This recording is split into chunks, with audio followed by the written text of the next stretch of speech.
Entonces, como en aquel entonces, y todavía prevalecen, solo la existencia de tratados bilaterales de coproducción para cine, como no era cine y era audiovisual, pues no se podía conceder la nacionalidad. Eso por un lado. Por otro lado, temían que si ellos concedían la nacionalidad, a mí me daba derecho a pedir dinero a la ICA. Porque estaba entrando en el sistema del cine, pero no era cine. Entonces yo decía, no, si yo no quiero dinero, yo quiero que tú me registres la obra, no sé si hay registro de obra, quiero que exista y tenga la nacionalidad y yo la pueda defender. Tardamos 10 años. 10 años para lograr el primer convenio bilateral de coproducción con Canadá para televisión, que ahora existe. Y se acaba de hacer otro con Argentina. ¿Qué quiero decir con esto? Que solamente existe el cine dentro de una estructura muy carca que no va acorde con los tiempos que avanzan. Y te estoy hablando del audiovisual en los 90, pero te estoy hablando del mundo digital en el 2010 y 2019 que estamos ahora. Entonces todo esto va por delante y ellos no van por detrás, no siguen a nivel legislar, tener tratados bilaterales, fomentar realmente, pues el país con más tratados bilaterales que hay en el mundo es Canadá, tiene 64 con el mundo. Nosotros tenemos 17. Y todos son de cine menos 2, con Argentina y Canadá. ¿Que son de animación? No, que son de televisión. Que es donde entra la animación, la serie de animación. Y para ilustrarte un poco también el despropósito en el que estamos, es... en el que seguimos, diría yo. Estamos y seguimos. Es que en audiovisual, el ICA todavía no tiene un registro de obras audiovisuales. Existía un registro de productoras de cine, después existe un registro de productoras audiovisuales, pero no existe el registro de obras audiovisuales. ¿Y tú sabes quién lo tiene? De una forma así tácita entre el ICA, pues lo tiene Ejeda, que es una entidad privada de gestión de derechos audiovisuales de la copia privada, pero es privada, no es pública.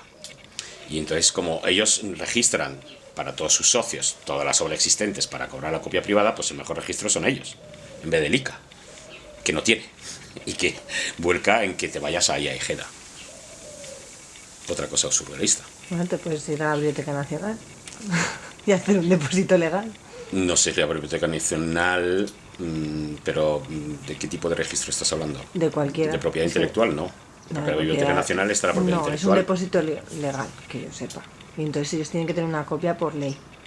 Si tú lo mandas, tiene que quedarse ahí 2 copias. Una en tu... Sí, pero esa copia que hace ahí que te protege de ti... No te protege, sino que da constancia de que... Bueno, pero eso es una, no es una protección. Es que lo descubrí ayer, por eso te lo... Pero no es una protección. No. Es simplemente un depósito legal. Lo que tú quieres tener es una protección y un certificado de nacionalidad y que tu obra está depositada, está registrada y depositada en un sitio, indudablemente. Eso es lo que no hay. No hay a través de Ejeda. Bien. Pues nada, entonces, ¿qué crees que pasaría si hubiera inversión en animación? Pues aquí se montaría una industria perfectamente. Sí, ¿no? O sea, claro. Existe el caldo de cultivo. Hay un caldo de cultivo, indudablemente, aquí en España lo hay. Y hay regiones más propicias para ello, como puede ser, pues hace ya tiempo, Cataluña, como ha sido Valencia, como ha sido País Vasco, Madrid, e incluso Galicia, que ya prácticamente ha desaparecido, ¿no? Sigue estando ficción producciones por allí, pero poco más se hace. Y ahora hasta Canarias. Y se ha visto que Canarias, pues con la demanda que ha habido, han tenido que montar e implementar temas de formación brutal, porque había una demanda de artistas, de técnicos. Es que yo, no sé, tengo la teoría de que, claro, tiene que estar muy vinculada a la formación, en general. Totalmente, indudablemente. Todo, no únicamente la industria. Por ejemplo, en los festivales también, los que tendrán futuro son los que tengan vinculación con la formación. Vamos a ver, más De que alguna vínculo, manera, ¿eh? hoy en día, que es diferente de los 80, 70, sobre todo Claro, 80, porque ahí 90, había formación muy, muy escasa, ¿no? la formación era escasa, pero más que eso, era sota caballo rey. Animar no había una evolución desde el 2D hasta el 2D, pues técnicamente, aparte de la plastilina y tal cual, pero era bastante artesanal, no dejaba de ser una cosa artesanal, hasta que llegó a la tecnología, llega el 3D, llega toda esta revolución donde la dependencia es muy diferente. Es decir, si a ti se te va la luz como animador, pones una vela y tú sigues animando. A ti se te va la luz, pues estás jodido. Entonces ahí, por un lado, toda esa dependencia tecnológica que ha implicado un montón de formación y que hoy en día toda esa masa de gente, de trabajadores, artistas y tal, están condenados a aprender todos los días. Le ha caído esa cruz. Porque todo esto evoluciona a una velocidad brutal. Y estás condenado a actualizarte continuamente a nivel profesional, por un lado. Por otro lado, también este sector de la animación implica que se busca en los estudios una cierta polivalencia en el artista. Y que no solo sea animador, pero que también pueda ser modelador o rigger, porque también los planes de producción, si lo ves visualmente, son dientes de sierra. Entonces, una vez que se ha terminado un proceso, el tipo, si solamente sabe hacer eso, se queda parado o lo echan. Pero se queda parado y le pagan sin hacer nada o lo echan. Entonces, buscar una cierta polivalencia cada día es también un capital para el talento, para el artista. Y están condenados, y repito, a seguir aprendiendo y estudiando y actualizándose de nuevo software, no sé qué, nueva técnica, no sé. Y ahora, con todo lo que viene del mundo virtual y la realidad virtual y toda esa historia, pues más aún, ¿no? Entonces aquí también está la mezcla o el simbiosis del creativo con el informático. Porque los informáticos son informáticos y no son creativos, y los creativos son creativos. Si no se mezcla esto, pues tiene que haber también ese tipo de mezcla. Es un poco lo mismo, ¿no? Que hablábamos de la animación, que se tiene que mezclar con ciencia, Exactamente, arte y ciencia. aplicarse a un montón de otras cosas. Y que se está aplicando hoy en día. Lo que pasa es que no se habla de ello, pero sí hay una demanda. La mayoría quieren estar en el mundo de la animación, de cine y artística, que pues ponerte a animar moléculas, pues No mola. Y entonces, pero por ejemplo, el futuro de los creativos estos que hablas, un poco que estás diciendo ahora, ¿no? Que son como los artistas que quieren estar en el mundillo, ¿tienen o no tienen futuro?